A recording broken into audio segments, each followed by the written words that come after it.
combattant pour la France, bravant le froid, bravant la faim, défiant l'horrible esclavage, bravant la balle, bravant ses chiens sans jamais perdre courage.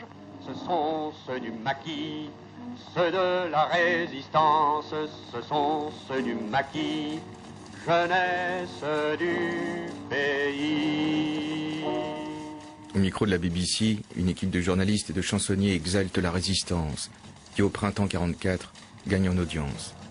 Une centaine de journaux nationaux, comme Combat, Franc-Tireur, Libération, atteint une diffusion de plus de 2 millions d'exemplaires. Les résistants actifs sont entourés de la couronne protectrice de milliers de sympathisants, y compris dans les rangs de l'administration vichysoise, où l'on observe bien des retournements de veste. Outre la propagande par tracts et journaux, les résistants recueillent des renseignements sur le dispositif de l'occupant, effectuent des coups de main, exécutent des collaborateurs. La répression menée par la Gestapo et la milice est impitoyable. Des réseaux entiers sont moissonnés, les combattants de l'ombre sont torturés, assassinés. L'espérance de vie pour un résistant ne fut jamais aussi courte qu'au premier semestre 1944. Le sacrifice du matin de jeunes gens héroïques ne doit pas pourtant entretenir la mythologie d'une France tout entière résistante, dressée contre l'occupant et Vichy. Au printemps 44, une infime minorité, peut-être 2% de la population active, est engagée dans la résistance. À la veille du débarquement, la majorité des Français reste hostile à la résistance armée qui effraie. Les Français souhaitent être libérés, mais ne sont pas prêts à s'engager.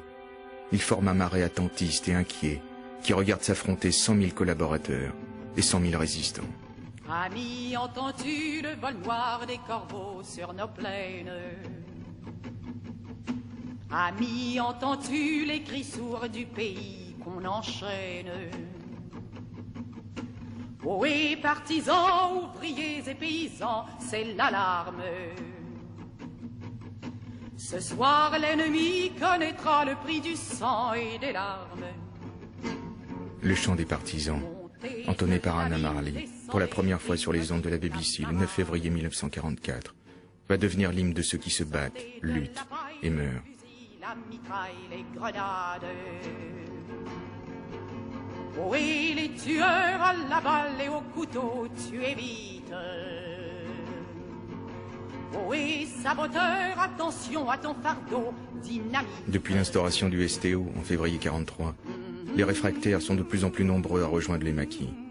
En Bretagne, en Savoie, dans le sud-ouest, le Midi, un peu partout, des hommes jeunes, cachés dans les bois, vivent dans des conditions précaires.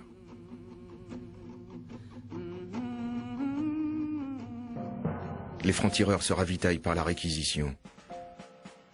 Dans le Limousin, Georges Guingouin, clandestin depuis 4 ans, signe ses bons de réquisition, le préfet du maquis.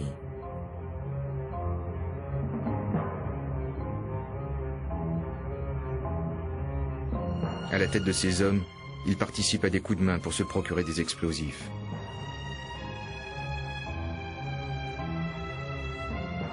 La résistance entretient l'insécurité par le sabotage des voies ferrées. Ici, non. Les Français parlent aux Français.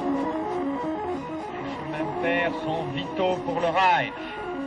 Tout retard d'1 minute sur les chemins de fer ralentit l'effort de guerre des nazis. Ceux qui désorganisent les trains désorganisent l'Allemagne. Il faut combattre Hitler à pied, à cheval et en chemin de fer.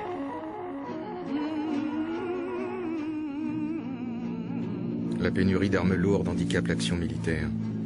Les maquis sont mal fournis et les parachutages parcimonieux effectués par Londres ne permettent pas d'équiper chaque combattant.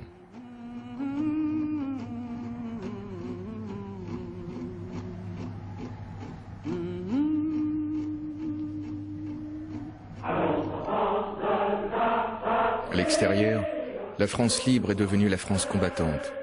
Et cette France depuis 40 a une voix qui de Londres appelle sans cesse à résister. Les Français libres n'acceptent pas cette défaite. Les Français libres ne consentent pas à ce que, sous prétexte d'ordre européen, leur pays serve à l'ennemi de base de départ. pour attaquer d'autres peuples qui luttent pour le même idéal. Okay.